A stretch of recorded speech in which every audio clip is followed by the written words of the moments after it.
Երբ որ մուլտը հարմար է մամային կամ փոխարեն մեդայակին կամ որևէ մեծահասակին, վստահ եղեք, որ դուք ուղղակի ստորագրում եք ձեր երեխայի զարգացման արգելակումը։ Եթե զույգերի մեջ կա փոխըմբռնում, սեր, այն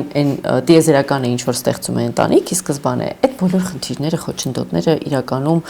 առանց sense գիտական բացատրության շատ բնական ձևով անցնում են։ Եկեք ոնց որ խոնարհվենք բնությանը եւ սիրո երևույթին, բայց այո, իրականում շատ հարաբերություններ վիճակագրական արդեն կարող եմ ասել այդպես ասած դուրս բերում, որ շատ հարաբերություններ քանդվում են ու սկսում են ճակ տալ հենց այն ժամանակ, երբ որ բեղմնավորումը արդեն տեղի ունենում եւ կնոջ մոտ սկսում են փոփոխություններ հորմոնալ։ Երեխային պետք է օգնել ինտեգրվել հասարակության մեջ, այլ ոչ թե այդպես ասած ամեն ինչ անել, որպեսզի լավ կյանք ապահովի ծնողը, որովհետեւ ինչպես արդեն խոսեցինք հաղորդման սկզբում, ուշ թե շուտ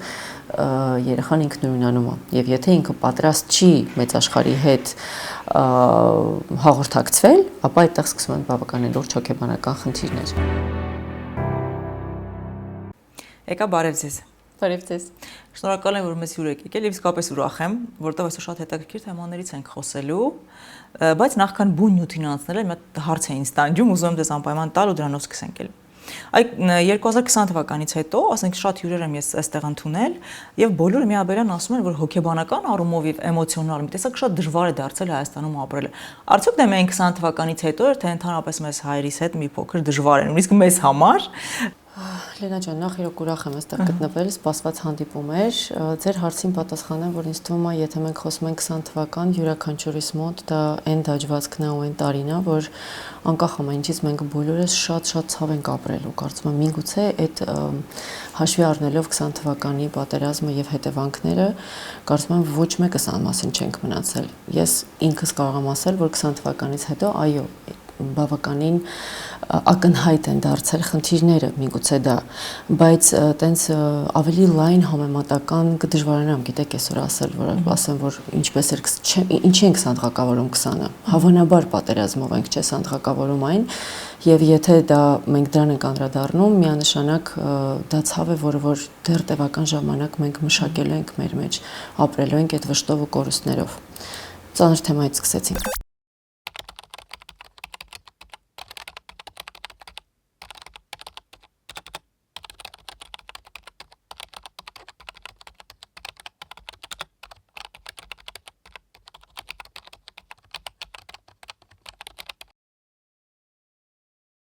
Հա, ծանր թեմայից սկսեցինք, բայց կարծում անհրաժեշտ, որովհետև ես նկատել եմ, որ շատերն են այդ հարցը բարձրացնում, եւ կարծես հոգեբանորեն մենք ամբողջ ժողովրդով այդ ցավը չենք ոնց որ ապրել, վերջացրել, դա կարծես ոնց որ ընթացքի մեջ լինի։ Դե ոնց է դու ունենում ես հոգեբանական խնդիր անձնական առումով, դու չես բարձրաձայնում, չես խոսում դրա մասին, այն ոչ թե լուծվում է, այլ ուղղակի կարծես դու իրեն ծածկում ես։ Նույնը նաեւ այս պատերազմի պարագայում է, կարծում այդ թեման մենք չենք ապրել, վերջացրել կամ վերապրել։ Գիտեք, հաշվի առնելով, որ թե ինչպիսին էր արդյունքը պատերազմի, թե բառից բուն իմաստով այն բազում կորուստները, որ մենք ունեցել ենք, տեսեք, վիշտը չի մշակվում արագ, դա չի լինում։ Հիմա ես մի քիչ ընդհանրացած եմ խոսում ու չեմ ուզենա իմ խոսքով ոչ մեկին վիրավորեմ, հատկապես որդակորիստ մայրերին, բայց վիշտը հնարավոր չի մշակել արագ։ Այո, սա արդեն կարող եմ ասել, որ եւս մի սերունդ մշակելու է այս 20 թվականին եղածը եւ այն ինչ որ տեղի է ունեցել 20 թվականից հետո։ Բայց գիտեք, ես կուզեմ մեր ուշադրությունը դարձնել, չգիտեմ ինչքանով է տեղին, բայց ինչ դրական փոփոխություններ են հենց հոգեբանական ոլորտում բերել 20 թվականը։ Կան այդպիսիք։ Գիտեք, հա, ես միշտ զգուշ եմ դա ասում, որովհետև իրոք այս ամբողջ կոնտեքստում դրական ինչ որ կետ գտնել շատ դժվար է, բայց 20 թվականից հետո զգալի ակնհայտ դարձավ եւ հասանելի դարձավ հոգեբանի հետ երկխոսությունը, հոգեբանին դիմելու մշակույթը, հոգեբանությունը առհասարակ սկսեց հնչել հայ իրականության մեջ։ Այդ դա կարող եմ միանշանակ ասել, որ 20 թվականից հետո նախ բազում միջազգային վերապատրաստումներ որպես սփորդ, որպես օգնություն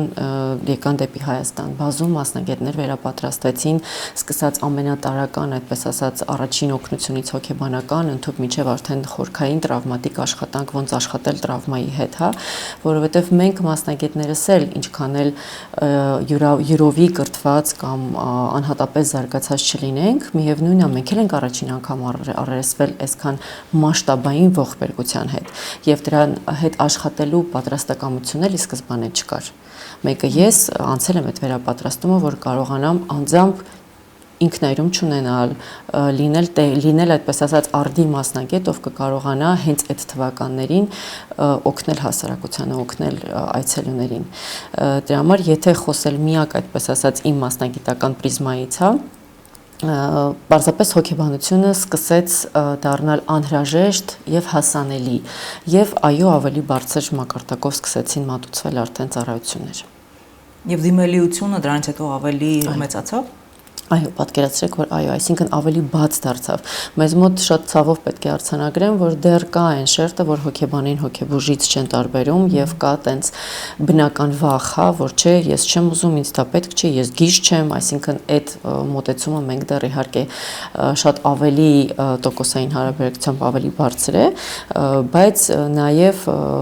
բավականին մեծ մասաներում սկսեցին կրթվել, հոգեբանները սկսեցին դա բացատրել առհասարակ իրենց գործառույթը ինչպիսին է, ինչի համար է եւ այսպես խոսք կա չէ որ հայերեն չգիտեմ ոնց է սարաֆանն էֆեկտով որ սկսում է տարածվել այսինքն իրոք հոգեբանը դարձավ այն ֆիգուրը ով այսօրվա մշակույթի մեջ որոշ տոկոսի մոտ հա մարդկանց անհրաժեշտությունը եւ շատ բնական այդպես ասած կարիք է Եկա ջան, վերջերս էլի հաճախ լսում եմ, թե ասենք ես չգտա իմ հոգեբան, շատերի հետ եմ խոսում այդ թեմայով, հոգեբանական տարբեր խնդիրների մասին շատ ենք զրուցում եւ նրանք ասում որ ես դեռ չեմ գտել իմ հոգեբանը, երբ հասկանալ, որ դու գտել ես քո հոգեբանին։ Դա ասենք մի քանի այցից հետո ինչ որ արդյունք զգալն է, ինչպես պետք է տարբերել, որ դու իրոք հանդիպել ես ճիշտ մարդու, ով իսկապես հասկանում է քո խնդիրը եւ կարող է լուծում տալ, իսկ այդ լուծում տալու տևողությունը մեկ էլ Գիտեք, ստեղ էլի երկկողմանիկ ասեմ, որ ստեղ իրականում շատ կարևոր է, որ դու որոնես քո հոգեբանին։ Դա իրականում պետք չի մտածել, որ սենց միանգամից մենք գտնում ենք այնսա, այդպես ասած, ինչ որ ինստիտուտ չի, որտեղ դու առանց հուզական հաղորդակցության դիմում ես, ստանում ես քո գնահատականը, ինչ որ զարգանում ես, չէ, սա իրոք նեղ անձնական, նեղ հուզական process է, եւ մի քիչ կարող եմ երկար ծավալվել այստեղ, տեսեք, շատ անգամ մարդիկ ասում են, որ ես չգտա իմ մասնագետին, հենց այն դեպքում, երբ որ իրանք արդեն մասնագետի հետ հասել են այն ամենապիկային կետին իր թերապևտիկ process-ի եւ մարդը սկսում է դիմադրել եւ այդ դիմադրողականությունից դժվար է անցնում եւ այդ դեպքում ինքը պարզապես դուրս է ընկնում թերապիայից ասում է չէ մասնագետը լավը չէր դա շատ տարածված process է բայց ես դա չեմ ասում մասնագետներին պաշտպանելու համար որովհետեւ այս դեպքում ես կարծում եմ որ իհարկե կախված է նայած թե ինչ ուղղությունով է աշխատում մասնագետը բայց նույն այդ դիմադրողականության process-ի մասին գրագետը խոսել հա այցելուի հետ բացատրել որ կարա գա մի պահ, որ քեզ լինի դժվար, որ դու չուզենաս կամ այսինքն դա կախված է ալյանսից, կոնտակտից, մասնագետի կվալիֆիկացիայից, փորձառությունից։ Դրա համար ես կարծում եմ, որ սա երկկողմանի պատասխանատվության մասին է։ Լուծում առաջարկել այս պահին չեմ կարող, պարզապես ասում եմ, որ եթե անձիկ կան, ովքեր արդեն հասունացել են իրենց թերապիային, որտեղ այո դրան էլ է պետք հասունանալ, թող պարտադիր որոնեն, Հայաստանում արդեն կան շատ լավ մասնագետներ, թող երբեք այդպես ասած մի կամ երկու անգամ մասնագետի մոտ չստացված process-ը լավ կլինի վերլուծեն ինչը չի ստացվել, հասկանան ինչը չի ստացվել, չվերագրեն ինչ-որ մեկի միայն ոչ պրոֆեսիոնալիզմի վրա։ Եվ այո, գտնեն իրենց համար հստակ դարձնեն իրենք ինչ են ակնկալում հոգեբանից, այ որ մենք հստակ հայցով ենք մոտենում կամ հոգեբանը օգնում է որ հայցը հստակ ձևակերպի։ Այդ դեպքում սովորաբար երկխոսությունը լինում է արդեն ոնց որ արդյունավետ։ Իսկ ժամկետները, որ դուք ասում եք, ժամկետները կախված են խիստ խնդրից, մասնագետներից նաև թե ինչ կոնկրետ ուղղվածություններով են իրենք աշխատում, այցելուի ռիթմից, այցելուի ներգրավվածությունից։ Միշտ մի օրինակ եմ վերում իմ դասախոսներից մեկի ասած, որ տենց տպավորվել է, որ յուրաքանչյուրիս մատնահետքը յուրովի է։ Այսինքն մենք երբեք չենք կարող ասել, որ այ այսպես կլինի, հա, կամ այս ստանդարտով կգնա, ոչ մի ստանդարտիզացում այս process-ում, թերապևտիկ հոգեթերապիայի process-ում չկա։ Կան ինչ որ կոնկրետ համակարգ կա, որով աշխատում է մասնագետը, բայց դա իր համար է, որ ինքը հասկանա, կոպիտ ասած A կետից B կետ ոնց է տանում այցելուին, բայց Անթանուր process-ը երբեք չենք կարող ասել, որ դու արի, ես 3 ամիս քո հետ կաշխատեմ, ժողովուրդ փախեք տենց մասնագետներից, եթե տենսներին հանդիպում եք, որ կոնկրետ ժամանակահատված։ Այո, եթե ձեզ տալիս են ժամկետ, ասում են ես 3 ամիս հետո քո խնդիրները կլուծեմ։ Չէ, դա շատ կենթանի process է եւ դինամիկան կախված է երկուսի կողմից ստեղծված ալյանսից, խնդրի բարդություններից եւ ներգրավվածությունից։ Եկա հիմա ուզում խոսենք ձեր կենտրոններից, ինչ կենտրոններ են դրանք, մի փոքր պատմեք, հետո արդեն կշարունակենք։ Մեծ սիրով։ Ես արդեն 8 տարի վայելում եմ մարզային միջավայրը, որտեղ 8 տարի առաջ այնպես ստացվեց, որ ես ստեղծեցի վերականգնողական կենտրոն Մարտունի համայնքում, Գեղարքունիքի մարզում, իսկ մի քանի տարի անց արդեն տեղափոխվեցինք նաև դեպի Վայոց ձոր եւ Եղեգնաձոր։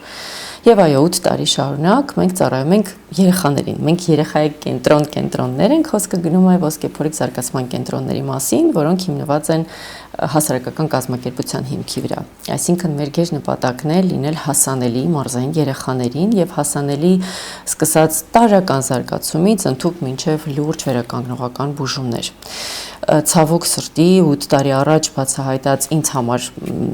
ես այդպես ասած այդ ժամանակ ինձ համար բացահայտել էի մարզերի խնդիրը, առաջնային խնդիրը դա առհասարակ խնդիրը թաքցնելն էր, այսինքն մենք խոսում ենք այստեղ հաշմանդամություն ունեցող երեխաների մասին, առանձնյաց առանձնահատկությունները ծնողները պարզապես էլի հոգեբանական ֆակտոր է, տեսեք, պատրաստ չէին ընդունել եւ այդպես ասած դա ամբողջը թաքցվում էր հարևաններից, թաքցվում էր միջավայրից, կարծես թե եթե այդ ջայլամի քաղաքականությունը, որ մենք չենք տեսնում խնդիրը չկա, իմ ամբողջ եռանդը եւ մասնագիտական ներուժը, նաեւ ասեմ շատ անձնապես էմոցիոնալ եմ կծվել գործին, նվիրված էր հենց առաջին հերթին այ երեխաների ինտեգրմանը հասարակության մեջ, ինչին մենք մինչ օրս ծառայում ենք, այսինքն առանձնահատուկ հաշմանդամություն կամ որևէ դժվարություն ունեցող երեխան մարզում ստանում է մեր կողմից, ոչ միայն երեխան, այլ ամբողջ իր ինստիտուտը, ընտանիքը, հատկապես ծնողները ստանում են այն աջակցությունը, որը օգնում է իրենց ինտեգրվել հասարակության մեջ։ Դրա մեջ մտնում է վիրահատություն, վերականգնողական բուժում, հոգեբանական ծառայություն, պարզապես զարգացումը երեխայի, բազմաշերտ ենք շատ եւ 8 տարեկան ենք արդեն։ Իսկ Մարտունի կամ Գեղարքունիքի մարզի ընտրությունը պատահական էր, թե հենց միտումնա որ այդտեղ ընտրեցիք, որովհետեւ ասում եմ, չէ, Գեղարքունիքի մարզը ամենապահպանողականն էր եւ այնտեղ խնդիրներ կան իսկապես շատ եմ լսել։ Գիտեք, հիմա կանդրադառնամ, բայց առաջին ուզում եմ ասել, որ հենց Գեղարքունիքի մարզին շատ շնորհակալ եմ, որովհետեւ այսօր իմ տղայի բնորանն էլ է այնտեղ, ես էլ որոշեցի հանգրվանել եւ ինքս անձամբ այդպես ասած ապակենտրոնացրեցի ինձ եւ տեղափոխվեցի մարզ։ Ես ինձ շատ ապահով եմ զգում մարտունեցիների շուրջ, միգուցե դա, չգիտեմ, Ալաշկերտի կամ Մուշի արմատներն են խոսում, ամեն դեպքում մարտունեցին տեսակ ունեցող կերպարը ու այնտեղ գործելը, աշխատելը շատ շնորհակալ է, այսինքն այդ հիմք կա, որի վրա հենվում ես, նաև համեմատական կարգով եմ արդեն իսկ ասում։ Իսկ ոնց ստացվեց, որ հայտնվեցինք Մարտունիում, լրիվ պատահական։ Ես միշտ շնորհակալ եմ այդ պատահականությանը, որտեղ դա կոնկրետ մեր առաջին տնօրենի ու առաջին ոնց որ իմ առաջի կադրից էր կապված, ինքը մարտունեցի էր պարզապես շատ նվիրված աղջիկ էր, ով ուզում էր ծառայել իր բնորանին, այո, այդպես նույն գաղափարը ունեինք մեր մեջ, իմ համար կարևոր էր մարզը զարգացնել, իր համար կարևոր էր իր բնորանը զարգացնել եւ ամբողջը կառուցվեց անձի անհատի վրա, բայց այսօր կարող եմ ասել, ցավոք ինքը այլևս մեզ հետ չէ, իր ճանապարհը փոքրինչ, այդպես ասած, այլ ուղով գնաց, բայց իր ստեղծած իր նվիրումը խոսքը գնում է Անիի մասին, մեր ոսկեփորիկը տենց բոլորը ասում են մեր Անին եւ այո, Անից սկսվել էր ամեն ինչ եւ այսօր արդեն կենտրոնը ունի ընդհանուր մինչեւ 25 աշխատող, բազում երեխաներ եւ այլն, այսինքն այո, անձով անհատով էր պայմանավորված որոշումը։ Եկա այս տարիների ընթացքում կա որևէ խնդիր, որ դուք նկատել եք եւ որն ամենատարածվածն է եւ որի վրա պետք է սևեռել ուշադրությունը ձեր կարծիքով, ո՞րն է այդ խնդիրը, լինի դա, չգիտեմ, հոգեբանական խնդիր, թե կապված իրենց ծնողների հետ, կան այդպիսի խնդիրներ։ Լենա ջան, շատ sense լայն հարց եք տալիս, երևի չկարողանամ մեկը այս պահին ոնց որ առանձնացնել։ Գիտեք, երևի ես այստեղ կփորձեմ լուսավորել եւ բացատրել այն ուղղությունը, որը կոնկրետ կենտրոնն է անում, ինձ համար շատ ակնհայտ էր, ինչպես ասեցի, առաջնային խնդիրը դա այն հոգեբանական եւ վախերն էին, որտեղ մարդիկ վախենում էին խոսել, որ ունեն առանձնահատուկ երեխա, ոչ թե վախենում էին, այլ դա բարդ էր, դա ուղղակի բարդ էր խոսելը, որ ես ունեմ երեխա, որը հիվանդ է, որը չի քայլում։ Այո, դա իհարկե կապված է, որտեղ չեն ընդունի, որովհետև մյուս երեխուն հարց չեն տանի եւ այլն եւ այլն։ Հա, այդպիսի բաներ կլինեն։ Հետո գիտեք, մենք ունենք բոլորս անկախ նրանից մեր պահպանողականությունից ու մի քիչ նաեւ կարծրացած մտածելակերպից, որը կա դեռ մարզերում եւ ոչ միայն,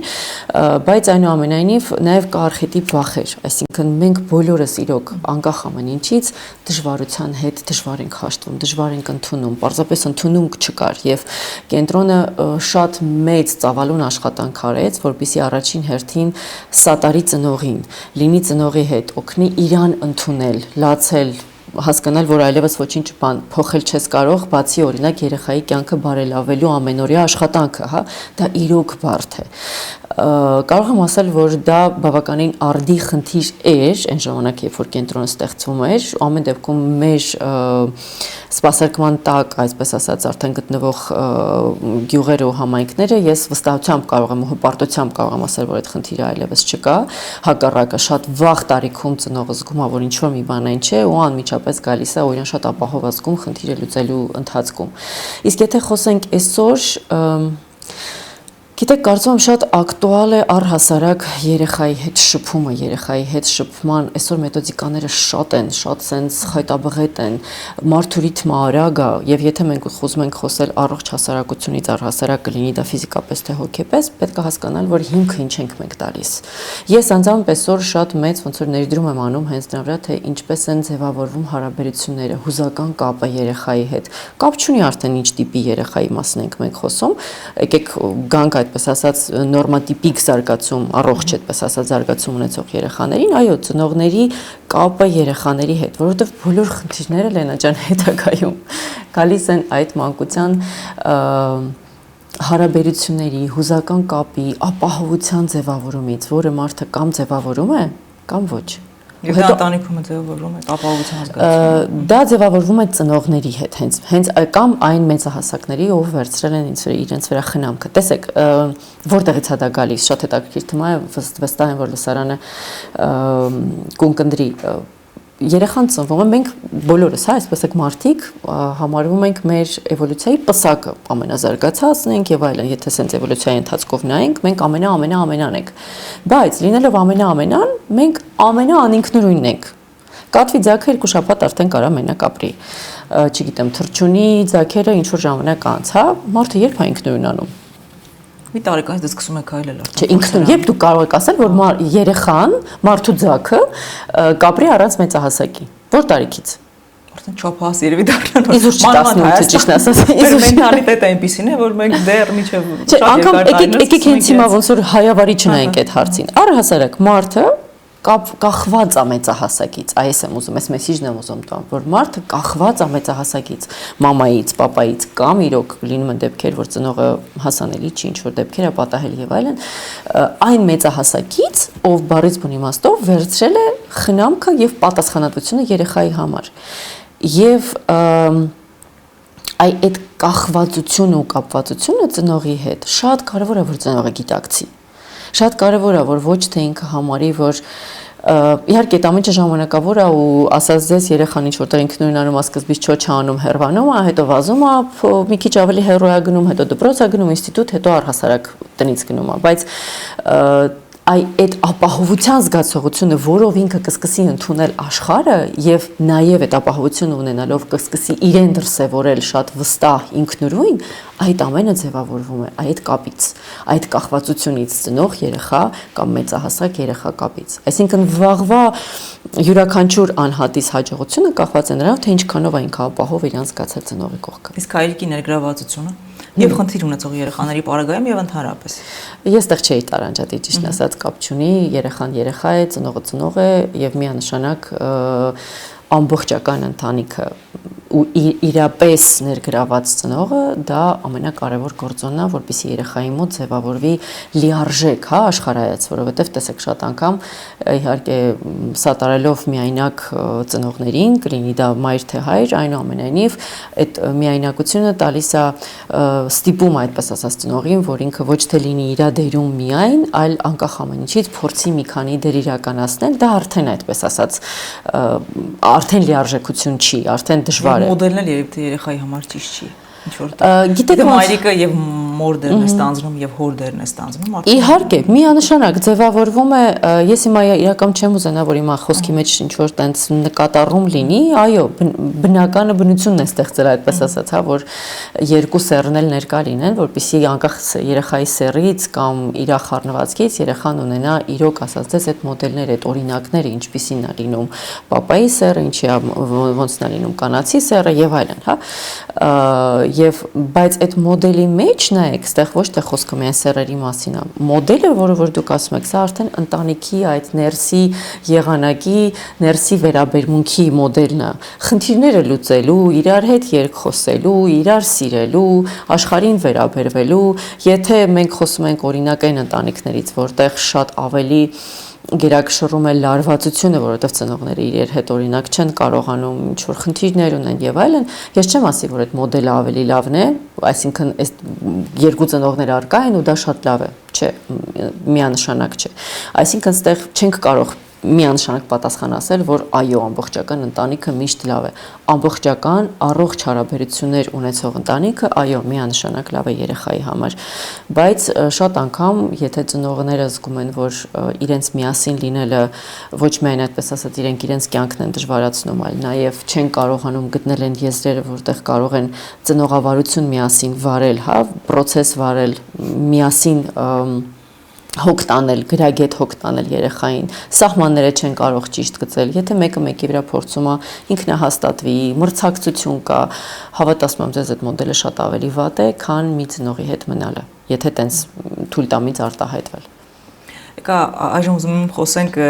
ձեր մայրության մասին, ինձ հետաքրքիր պատմություն է։ Ես ինքս լսեցի եւ շատ ուզվեցի, ուզում եմ մեր հեռուստադիտողն էլ այս պահին ծանոթանա, եթե դեմ չեք Սիրով, ես այս հարցին պատասխանելով միշտ ուզում եմ կողմնորոշվեմ, պատասխանեմ որպես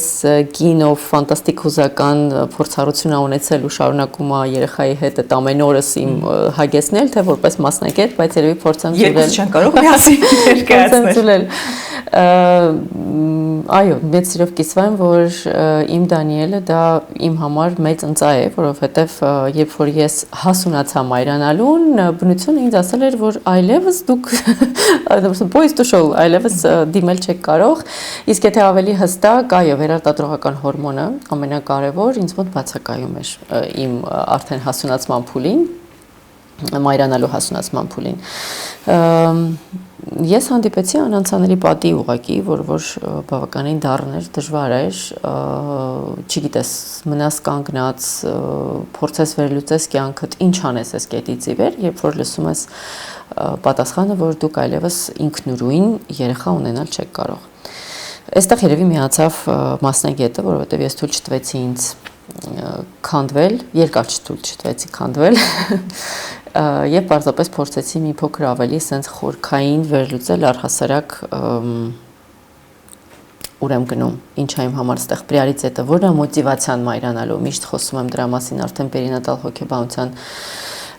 ոլորտում, որ շատ կարևոր է, որ կանայք հասկանան, որն է մոտիվացիան, իրանք ուզում են պարտադիր երեխա ունենալ, որովհետև տենց պետք է,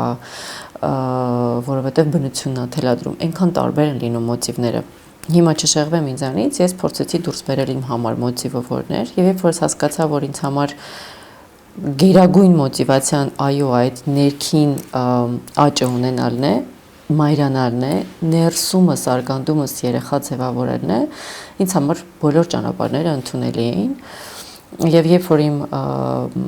բժշկի հետ որոշում էինք, որ ճանապարհով են գնալու, ընդհանուր այսինքն խոսքը գնում էր անգամ դոնոր ձևաբջիջի մասին, ես շատ միամիտ հարց տվեցի, որ արդյոք լավ, գիտությունը հասկանում եմ, որ բժշկությունը այսպես ինքը ասեց, այսինքն ոչ մի շանս չկա, ոչ մի տարբերակ չկա, ինքը ասեց, գիտես, ասած, սենց շատ անտարբեր մի տեսակ հարցից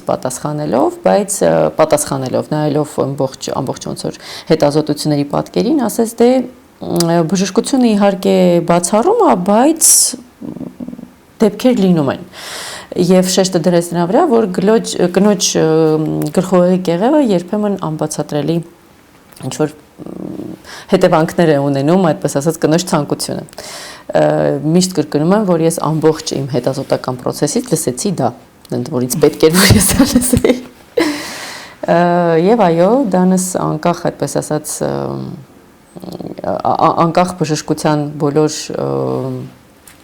ստեղծած իրավիճակից ամեն դեպքում դանս ծնվեց բնական ճանապարհով, ամբողջությամբ բնական ճանապարհով։ Շտապում եմ արդեն որպես մասնագետ լսարանին ասել, որ սա եզակի դեպք է։ Սա եզակի, ես ինչի համար դիեզերքին շնորհակալ եմ, Աստծուն շնորհակալ եմ, բայց սա եզակի դեպք է, որովհետև իրոք չեմ կարող բացատրել ոնց։ Այսօր ասում եմ, որ հավանաբար արդեն ես պարզապես պետք է որ իմ տղան ծնվեր ու այսօր իրոք դիտորդեմ ու ինձ հետաքրքիր է թե ինչ ճանապարհ ունի ինքը անցնելու։ Միգուցե մենք իր ծնողները ընտրված էինք նրա համար, որոնք ուղղակի լույս աշխարհ տեսներ։ Այսինքն մեր միսիան դրանով միգուցե ավարտվել է։ Ինչի եմ դա շեշտում, որովհետև շատ անգամ ոգևորում է, հա, ինչ որ մեկի հաջողված պատմությունը շատ ոգևորիչ է եւ շատ կանայք կարող են այդպես ասած իրենց ճանապարհը կորցնելով տեսնեն, որ տեսեք իր մոտ ստացվել է ոգևորվեն, ուրախ եմ ոգևորել, ուրախ եմ որպես մասնագետ օգնել, որովհետև ճիշտ ասած ինձ իմ հետ պատահածը ստիպեց վերամասնագիտանալ որպես պերինատալ հոգեբան։ Ես փորձեցի իրոք հասկանալ լավ էս ինչ էր, սա ոնց տեղի ունեցավ։ Ամենայն այդպես ասած գիտական պատասխանատվությամբ մոտեցա իմ կոնկրետ անձնական process-ին ու փորձառությանը։ Եվ այո, որպես ոնց որ ամփոփում ասեմ, որ շատ կարևոր է հասկանալ որն է քո ճանապարհը։ Ոգևորվեք, փորձեք, գտեք ձեր մասնագետներին, աշխատեք հոգեպես ձեզ, որտեղ շատ անգամ հոգեբանությունը կամ այդպես ասած չբերությունը լինում է նաև հոգեբանական, բայց ճանապարհները տարբեր են ի վերջո։ Այո, եւ շատ կարևոր է որ յուրաքանչյուրը գտնի իր իմաստը, ինչի համար է ինքը դա անցնում։ Եվ անգամը եթե այդ ճանապարհը անանցանելի է, ինչ ունի ինքը այդտեղ վերցնելու։ Միշտ որպես մասնագետ ուզում եմ ասենց շատ շեշտադրեմ յուրաքանչյուր աղջկան, յուրաքանչյուր կնոջով անցնում այդ ճանապարհը, ճանաչես ինքդ քեզ։ Կան կանայք, որոնք ասում են պատրաստ չենք այս ընթացքում հղիանալու, մայրանալու, այդպես լինում է, որ պատրաստ կինը պատրաստ չի լինում եւ ինչ որ կա բանաձև, պատրաստ չեմ, որովհետեւ ինձ պետք են այսինչ բաները, որ ես պատրաստ լինեմ, կարողանամ հոգեբանորեն երևի թե ավելի շուտ, քան ֆիզիկապես էլի հեռու չեմ անցնել այդ ճանապարհը։ Այո, իհարկե կարող եմ փորձեմ ավելի ընդհանուր պատասխանել, այո, միանշանակ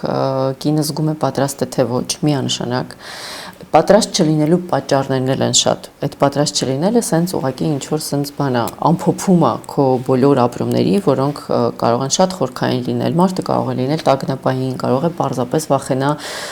ծննդաբերությունից, կարող է լինի անկիրթ, կարող է լինել այդպես ասած սոցիալական ինչ որ շատ խարխուլ կետում, հա, կարող է չունենա ապահովություն իր ամուսնու կողմից, այսինքն բազում են խնդիրներն ու պատճառները, որտեղ որպես արդեն վերջնագետ կինը կարող է ասել, որ ես դրան պատրաստ չեմ։ Այստեղ պետք է հասկանալ, եթե ինքը չունի, ավշուտ եթե ինքը ունի կոնֆլիկտ նրա հետ, որ ինքը պետք է արդեն երեխա ունենա, միգուցե ինքը գիտակցաբար դրան գալիս է, բայց նա ասում է ներքուստ ես պատրաստ չեմ, այստեղ էլի առաջ է գալիս պերինատալ հոգեբանությունը, որպեսզի մասնագետի հետ միասին կինը փորձի հասկանալ ինչ հակասություն կա իր մեջ, հա, ինչու է դա տենց։ Բայց եթե կանայք կան, ովքեր որ կոնկրետ դեռ համարում են, որ դեռ ժամանակը չի, ես այստեղ ին վրա բերեմ, հա, ես տղայից ունեցա 41-ում Ես միշտ վստահ էի, որ մամա եմ լինելու, երբեք խնդիր չեմ ունեցել, այդպես ասած երեխաների հետ շփման, մայրության, ոչ մի վախեր չեմ ունեցել, բայց այնքան էի զբաղված իմ կարիերայով, որ պարզ ասում էի, որ դեռ ժամանակը չի, միգուցե չէի ասում պատրաստ չեմ, բայց ասում էի դեռ ժամանակը չի։ Մինչև որ այդպես ասած արդեն տեղի ունեցավ ինչ որ մի քիչ առաջ խոսեցի։ Դրա համար պետք է ասեմ, որ շատ ինդիվիդուալ է։ Երբեք մենք հոգեբանության մեջ չենք կարող ստանդարտիզացնել մի պատմությունը նմանացնել մյուսին։ Եկա ջան, այ մենք երկուսս էլ բալիկ, ես բալիկներ դուք բալիկ, բալիկներ ունենք եւ երկուսս էլ գիտենք թե դժվար ճանապարհ է դա կնոջ համար եւ մայրանալը եւ այդ ընթացքը, հղիության ընթացքը եւ մայրության առաջին տարիները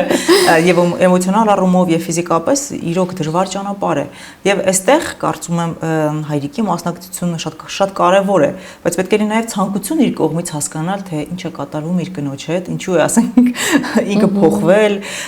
մարմինը փոխվել, հոգեբանությունը փոխվել, ամեն ինչ փոխվում է այդ ընթացքում։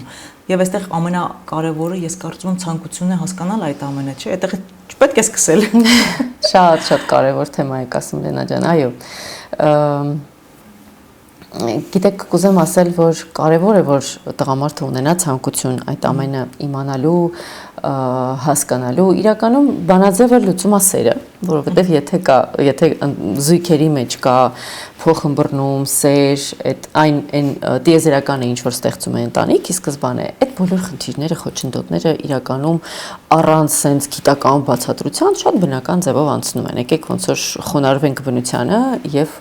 սիրո երևույթին, բայց այո, իրականում շատ հարաբերություններ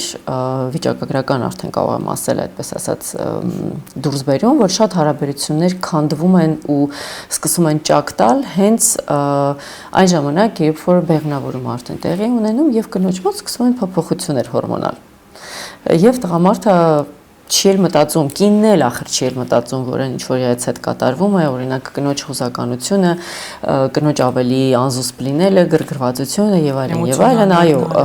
դա ոչ թե, չգիտեմ, ամուսինս է փչացել կամ կյանքս էլ դուրս չի գալի, այլ դա իր ներքին շատ նուրբ եւ խորքային շերտերի փոփոխություններն են, իդեպ հիմա դրա մասին էլ կխոսեմ, որոնք կատարվում են կնոջ օրգանիզմի, փսիխիկայի հետ եւ եթե դու դա չես գիտակցում, այո, ցավոք սրտի մենք ունենում ենք այդպես ասած ֆատալ ավարտ, շատ վատ ավարտներ են լինում, երեխաները արդեն ծնվում են մենակ մամաների հետ են լինում եւ այլն, որովհետեւ կոնտակտը հենց քանդվում է հենց ամենասկզբից։ Դրա համար ես կարծում եմ, որ մի քիչ պատասխանատվություն տղամարդից ձեր թույլտվությամբ հանեմ եւ ամեն դեպքում դնեմ կնոջ վրա։ Ես կարծում եմ, որ կինը պետք է առաջին ինքը հասկանա ինչեր է այդ կատարվում, որ կարողանա արդեն իր տղամարդուն դա բացատրել։ Ինչքան կինը ավելի գիտակա, որ սա այս պահին իրոք իր ամուսինը չի փչացել, ամեն ինչ այդքան վատ չի, այլ դա իր հորմոնալ process-ն է, ինքը դա կկարողանա ավելի եւ հանդուրժող լինել, չեմ ուզում ամբողջ պատասխանատվությունը դնել կնոջ վրա, որովհետեւ դա իրոք շատ բարդ է։ Ես միշտ ասում եմ, որ ժողովուրդ կինը 5 տարի երեխա ունենալուց հետո վերականգնվում է։ 5 տարի պետք է, որ մոլեկուլար մակարդակից մինչեւ ինքնության վերականգնում տեղի ունենա կամ նորը վերգտնվի, որովհետեւ դու այլևս հինը չես կարող լինել։ Դու արդեն մտել ես մի աշխարհ, որը կոչվում է մամա, ծնող, ու այնտեղից հետադարձ չկա։ Այո, բարդ է, շատ բարդ է կնոջը, հատկապես որ գիտականորեն սկսում ես հասկանալ կամ ինքդ ես սկսում այդ ամեն ինչը ապրել ու տեսնել, որ օքեյ, հիմա այս շերտն է, հիմա այս փուլն է։ Բայց այնուամենայնիվ ես կարծում եմ, որ երբ որ կանայք շատ ավելի հետաքրքրված լինեն ինքնախնամքով, հոգեխնամքով, ինքնաճանաչմամբ, այդ դեպքում հասարակությունը կրթողը մեկը կինը։ Ամենայն հարգանքով տղամարդկանց, բայց մենք մեզանից է դա դուրս գալիս, հա, մենք պետք է տանք եւ փոխանցենք ինչա կատարվում կնոջ հետ։ Բարդ է, որովհետեւ ամեն մի աղջիկ չի որ կարող է այդպես ասած ինչ որ միգուցե ընտանեկան ինչ որ դիմադրել ամբողջ ընտանիքին, հա, կամ չարթարացնելով օրինակ սկիսուրի սպասումները, ասել որ գիտես հիմա, չգիտեմ, հորմոնալ վիճակա ինձ մոտ չեմ կարող հենց հիմա, չգիտեմ, տաշտը լվանամ, հա։ Իրոք բարդ է, բայց անհնար չի, եկեք իրոք այսօր չտանք այդպես ասած այսօր չի որ կինը հղիանում է եւ այսօր չի որ կինը անցնում այդ բոլոր փորերը առանց մի վարքյան արժե զրկելու իհարկե կնոջ բոլոր շերտերը որ ինքը անցնում է ես կարծում եմ որ բնությունը մեզ օժտել է հենց այդ ճկունությամբ իմանալ ուժով այո անցնել բոլոր բարդությունները այլ պարագայում միգուցե տղամարդիկ կարողանային ծննդաբերել բայց այո եթե խոսենք հիմա մի փոքր այդպես ասած ամեն դեպքում պատասխանատվություն դնենք տղամարդկանց վրա միանշանակ շահում է երեխան երբ որ տղամարդը հասկանում է որ ինքը հատկապես առաջի տարվա ընթացքում որ դուք նշեցիք հասկանում է իր դերը իսկ իր դերը եթե երկու բառով փորձենք խոսել դա այն հերոսն է երեխայի համար հա որով արդեն ճանաչում ես աշխարհը եւ այն անփոխարինելի օգնությունն է կնոջ համար որը էլի ստեղծում է երեխայի համար ապահով կայուն խաղաղ մամա։ Այսինքն պապաների դերերը շատ մեծ է։ Եվ եթե մաման խաղաղ չի լինում կամ բավարար շփոթ ուշադրություն ու սեր չի ստանում, ինքը չի կարողանում դա տալ երեխային։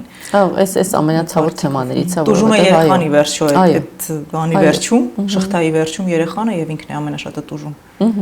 Միշտ ասում եմ, պապաներն են ստեղծում ապահով մամաներին երեխաների համար։ Կայլ այս տարիների ընթացքում ինձ մի հարց էլ է միշտ մտահոգել, ոչ թե մտահոգել, մտածել եմ դրա շուրջ բավականին երկար ժամանակ։ Ես տարիներ շարունակ փորձում եմ օրինակ իմ երեխաներին ինչ որ բաներից ոնց որ պահպանել, որ իրենք շատ ստրեսային վիճակներում չլինեն, եւ հետո վերջերս հասկացա, որ երեխային պետք է նաեւ այնպիսի ուժով օժտել նրան, որ ինքը կարողանա ինքը այդ ամենին նաեւ դիմագրավել, որ ամբողջ կյանքում դու չես կարող իրեն պաշտպանել, չես կարող այդ, որովհետեւ անտակտ մարդիկ շատ կան, դժվարություններ շատ կան, իրավիճակները տարբեր են, եւ դու վերահսկել այդ ամենը չես կարող։ Երևի թե ոչ միայն պետք է դե ուշադիր լինել պետք է, բայց նաեւ երեխային պատրաստել դժվարությունների եւ տարբեր իրավիճակների, դա նույնպես կարեւոր է։ Ինչ կասեք այդ մասին։ Դա ծնողի ամենակարևոր միսիան է, ուղղակի այստեղ պետք է հասկանալ ոնց ու ինչ է նշանակում երեխային պատրաստել դժվարությունների։ Ոչ թե ասեմ անդադ աբիլիգայց, այս բարգա էլի որ շատ բնորոշում է, հա, խնամել, այլ նաև պատրաստել ինչ որտեղ, չեմ ասում, բայց բաժանել դա երկու մասի։ Նախ պահպանել, նաև պատրաստել այդ իրավիճակներին, որ ինքը կարողանա մի քիչ ուժեղ լինել։ Իսկ ինչ նկատի ունեք, որ ասում եք, ես իմ երեխաներին պահպանում եմ, օրինակ։ Չէ, օրինակ ինչ որ իրավիճակներ, որ հանկարծ ինչ որ խոսքով որևէ կերպ չվիրավորեն, միջավայրում էլի կամ դպրոցում լինի, հետաքրքրում որ ավելի լավ ուսուցչի մոտ լինի, որ ավելի նրբանկատ լինի։ Okay, հասկացա հարցը։ Նայեք, Լենա ջան, իրականում ինձ թվում է շատ բնական է, որ ծնողը իրոք ուզում ամեն ինչ անի, որ իր երեխան ինչ որտեղ չճմրթվի, գլուխը չխփի, իրան չցավացնեն եւ այլն։ Դա բնական ցանկություն է յուրաքանչյուրիս մոտ։ Բայց այո, ես համամիտ եմ նրա հետ, որ երեխային պետք է օգնել ինտեգրվել հասարակության մեջ, այլ ոչ թե այդպես ասած ամեն ինչ անել, որպեսզի լավ կյանք ապահովի ծնողը, որովհետև ինչպես արդեն խոսեցինք հաղորդման սկզբում, ուշ թե շուտ երեխան ինքնուրույնանում է, եւ եթե ինքը պատրաստ չի մեծ աշխարհի հետ հաղորդակցվել, ապա այդտեղ սկսվում են բավականին լուրջ հոգեբանական խնդիրներ։ Բայց գանք ավելի տարրական կետից, հա։ Գանք մի քիչ նյարդաբանական անգամ զարգացումից երեխայի շատ տարրական օրինակ բերեմ, որ շատ անգամ ծնողները մտածելով վայ բալիկս չմրսի, վայ բալիկս էս ինչը չլինի, այսինքն շատ երկար ժամանակ թևի տակ երեխային, որ արդեն վաղուց պետք է սողար, պետք է չոչ աներ, պետք է գլուխը միտեղ խփեր, պետք է մի հատ փոշի տաներ բերանը եւ այլն։ Իսկ ինչ էր դա պետք, որովհետև դա ամբողջ իր համակարգն է զարգացնում, սկսած դիմադրողական համակարգից, վերջացրած իր հենաշարժողական համակարգով։ Եվ շատ անգամ ծնողը այսենց սևեռված իր էգոիզմի վրա, որ իրան հարմար լինի ու ինչ լավ է, բայց հակուկս տաքա, հանգիստ է, խաղաղ է, ես իմ պահանջն եմ այդ ժամանակ, հա, բավարարում, այո, ես ցավոք սրտի խոչընդոտում եմ երեխայի զարգացմանը։ Այս հենց բազայի վրա Լենա ջան, որտեղ որ երեխան պետքա չոչ անի, իսկ ես դա չեմ թողնում։ Երեխան այո, պետքա գնա դուրս նաև կռվի էլ, բայց ես իրան դա չեմ թողնում, հա։ Կոպիտ ասած, պետքա գնա եւ հանդիպի ինչ որ նաև բացասական կետեր մեր կյանքի, որոնք մեզ վախացնում են ու մեզ են դժվար իրավիճակում թողնում, բայց իրան ինքը պետք է կարողանա իրան դրսևորել։ Բայց ամենակարևորը այս ամեն ինչի մեջ, թե մենք ինչպես ենք այդ ամեն ինչին արձագանքում։ Էլի փորձեմ բերեմ օրինակ, երբ որ երեխան նոր սկսում է առաջին քայլերը անել եւ ինքը ընկնում է եւ շատ կտրուկ ծնող ասում է՝ «Վայ, ընկավ», հա, այն դեպքում երբ որ երեխան շատ հանգիստ իր մեծ տուտուզի վրա ընկավ, բնությունը ամեն ինչ հաշվարկել է, ինքը իրան չի ցավացրել եւ այլն, բայց ծնողը մի հատ ստրես է ապրում, երեխայի մոտ արդեն վերաբերմունք ընկնելուն կարդում է ծնողից, ինքնա չէ իմ միակ մեծահասակով պետք է ինձ լույս աշխարհ տանի, ընկնելը վատ է, ու ես արդեն սկսում եմ զգուշանալ։ Ստացվեց, որ արդեն զգուշանալը ձևավորում է ինչ որտեղ սկսում է նպաստել, այսինքն բնավորության ձևավորմանը։ Իդեպ հարկ եմ համարում հիշեցնել, որ մենք բնավորությունով չենք ծնվում, մենք ծնվում ենք խառնվածքով, եւ էս էլ է շատ կարեւոր։ Մի բալիկ խառնվածքով, օրինակ իմ տղան, խառնվածքով բաց, շփվող, հա, ժպտերես երեխա է, այսինքն շատ չունի տենց ինչ որ անհանգստություն ներսին, խառնվածքով պայմանավորված։ Ուրիշ բալիկ իր տարիքի կարող է խառնվածքով պայմանավորված պարզապես զգուշավոր լինի։ Այդ դեպքում օրինակ դանից պետք է պահել, որ գլխի վայր չընկնի, իսկ այն մեկին պետք է օգնել, որ մի փոքր քայլի։ Հա, այսինքն սա էլի կախված է նրանից, թե ինչպիսին է երեխան, ինչպիսին է ծնողը։ Բնավորությունը երեխայի, ես լսեցի ձեր լերից մեկում, որ մինչև 3 տարեկան արդեն երեխայի բնավորությունը ձևավորվում է։ Այո, մինչև 3, բայց մենք ծնվում ենք միայն խառնվածքով եւ խառնվածք գումարած սոցիալական միջավայր, այսինքն ընտանիք, այս համախմբության արդյունքում ստանում ենք բնավորություն։ Իսկ այն որ ասում են հա տատատել տենց բնավորություններ ամենասկզբից, դա արդեն ուղղակի միգուցե կրկնօրինակելու արդյունքում այո ինչ որ բաներ երեխան վերցնում է։ Վերադառնալով հա այդ կետին, այսինքն եթե մենք նպաստում ենք ու ապահովություն ենք հաղորդում երեխային կլինի ինքը չոչանող կամ քայլող կամ ապահովություն ենք հաղորդում այն դեպքում, երբ որ ինքը հանդիպում է ինչ-որ բացասական երևույթների արդեն միգուցե դպրոցական տարիքում, մեր կոնկրետ արձագանքից է կախված, թե ինքը ոնց կինտեգրվի, ոնց կմարսի, ոնց կմշակի։ Եթե տեղի ունեցել այնպիսի մի բան, որտեղ մեր երեխան է սխալ, ոնց դա կհասկանա, ես չգիտեմ, սևորը կտամ իրան, իմ պատիվը ինքը ցածրաբահելու, թե ես կփորձեմ հասկանալ, օքեյ, որն էր մատիվդ, ինչի գողացար, ինչու խփեցիր, ինչու սա արեցիր, հա։ Եթե մենք չենք նայում այս սենց շատ նեղ մեր հուզականությունից, դա եմ շատ եմ շեշտում, որտեղ մեր էգոն է սահմանափակում այն անհատին, ում մեզ տրված է մեծացնել։ Եթե մենք մեր էգոից չենք դիտարկում իրավիճակը, այդ դեպքում մենք դառնում ենք այն ապահովության բուֆերը, որտեղ ինչ էլ հանդիպես կյանքում դու կարող ես գալ, վերալիցքավորվել, չգիտեմ, վերքերդ լավացնել, քեզ կպաչեն սկզբից թուշիկը, ճակատը, տուտուզիկդ, հետո արդեն միգուցե մաման մշակի նաև վերքերը կռվից հետո եւ պապայի հետ վերլուծական աշխատանք լինի, իսկ արդյոք ուրիշ ձև հնարավոր չէ։ Այսինքն ծնողից է կախված թե ինչքանով է ինքը ճանաչում իր երեխային, իր խառնվածքը, ինչքանով է ինքը փորձում բալանսավորել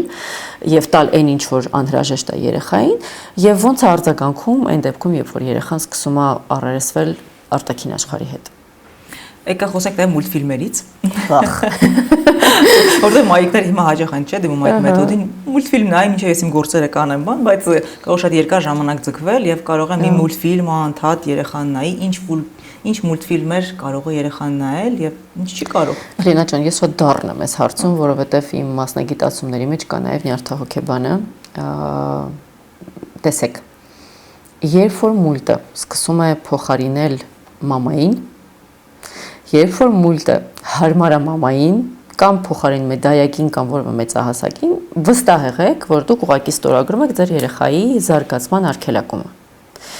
Խոսքը իհարկե գնում է մինչև 3 տարեկանի մասին, հա։ 3-ից հետո իհարկե անհրաժեշտ է, որ ինքը նաև կարողանա սցենարներ տեսնել, վերլուծել, պատմել, մուլտիվորակներից էլ հիմա կխոսենք, բայց իրոք շեշտադրում ուզում եմ դնել, որ մինչև 2 տարեկան առհասարակ մուլտը երեխային ոչ միայն պետք չի, այլ վնաս է, հատկապես եթե այդ մուլտը տանում է կոնկրետ հենց ասում եմ ծնողի, այսինքն երեխային զբաղացնելու դերը։ Իսկ Աստված չարացե, եթե մի հատ էլ կերակրում ենք այդ ժամանակ, վերջ, դուք ձեր երեխայի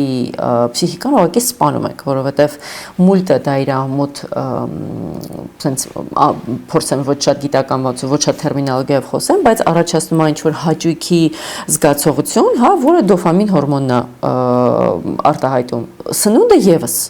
Եվ դուք պատկերացրեք երկու կետ մենք ունենք դոֆամինային արտադրություն, հա, եւ երեխան, այդպես ասած, արդեն չի կարողանում ոչ մուլտին առանձին վերաբերմունք ցուցաբերի, նայի, հասկանա, ինքը պարզապես ստանում է այն հորմոնը, որը իրան հաճելի է, բայց վտանգ ու նաեւ սնունդն էլ է դա գցում, բայց վտանգային է, որ ինքը դուրս եկավ մուլտից ու սնունդից,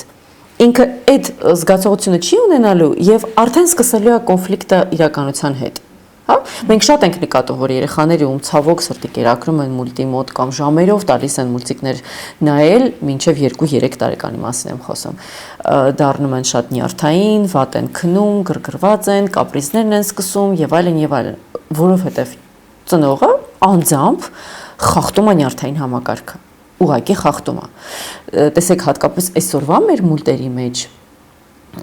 Ես օրինակ սպասում եմ այն ժամանակը, երբ այն բալիկը նայելու սովետական մուլտեր, որովհետև դա մի հատ ֆանտաստիկ պաշար էր, շատ ճիշտ այնտեղ ռուսերենն է դժվարություն ունենք դրանում, բայց ոչ միայն մեր հայկական մուլտերն էլ, այդ հին մուլտերը իրանք շատ լավն են։ Իրանք կադրային ընտրությամբ, գույնային ընտրությամբ, այսօրվա այո, երաժշտությամբ,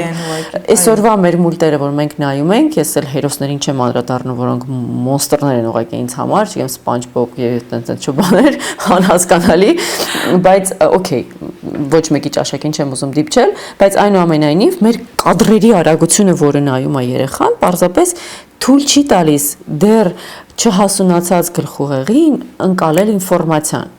Սրա հետևանքով գալիս է մակերեսային ընկալումը, հա, կենտրոնացումը տուժում է երեխայի հետ եւ ժողովուրդ ամենաբազայինը խախտվում է իր զգայարանների ինտեգրումը, որով առհասարակ երեխան մտնում է այս աշխարհ։ Իսկ այստեղ մի քիչ ավելի բարդ է ինքը թեման, բայց զգայարանները, վիզուալ զգայարանը ոչ թե աչքերն է փչանում, այլ վիզուալ զգայարանը ստանում է գեր ինֆորմացիա եւ դա մշակելու համար արգելակում ու մնացած զարգացումը, հասկանում եք, գլխուղեղը չի կարող այդքան ֆունկցիոնալություն ունենա։ Այսինքն կարճ մինչև 2 տարեկան ոչ մուլտերին, 2 տարեկանից հետո, այո, ընտրեք մուլտեր, ընտրեք այն մուլտերը, որոնք խաղաղ են, փափուկ են, երաժշտությունը լավն է, այդպես ասած, որակյալ է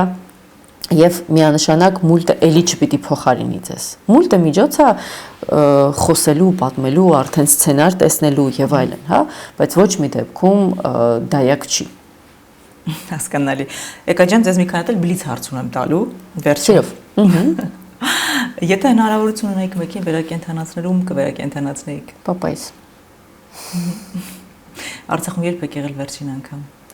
Նոյեմբերի 13-ին հենց բանում, Դադիվանքում, խաչքարների իջացնելիս։